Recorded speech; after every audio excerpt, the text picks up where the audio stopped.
U.S. trade talks. Let's cross over to Daniel Ryntjes in Washington, where the negotiations are taking place. They're actually currently into day 2. Daniel, China issuing its response after Washington hiked tariffs on Chinese goods.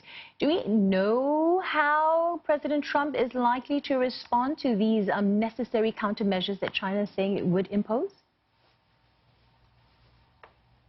Well, good morning, Glenda. Yes, Donald Trump has taken to Twitter early this morning to issue his response. He's obviously very focused on this at this point, and he's saying that though the talks to China remain, as he put it, congenial, nonetheless, he's trying to sell the tariff idea to the American people, saying that basically the Chinese are going to be paying these tariffs, which most economists agree is not the case, that most of the costs are absorbed by the U.S. consumer and by the U.S.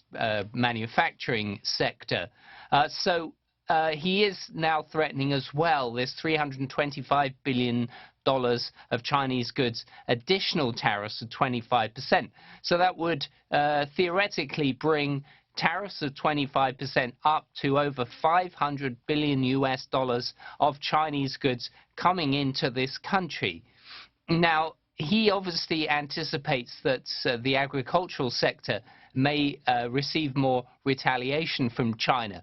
And as a result of that, he's actually saying that he might use some of the money that's earned from China through these tariffs to pay farmers to bring goods to poor countries so that there is additional humanitarian assistance.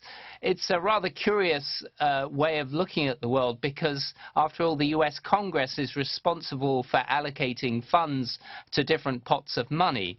But it does show you quite how concerned he is at this point about the perception of where these US-China talks are going in the US public's mind. And as we head into the last day of trade talks, just quickly, what options are left on the table if no deal is reached? I think it's possible that no deal is reached at this point, but don't forget that aside from the politics of this, there is a sort of technical negotiation ongoing between the US and China. So they can continue to talk.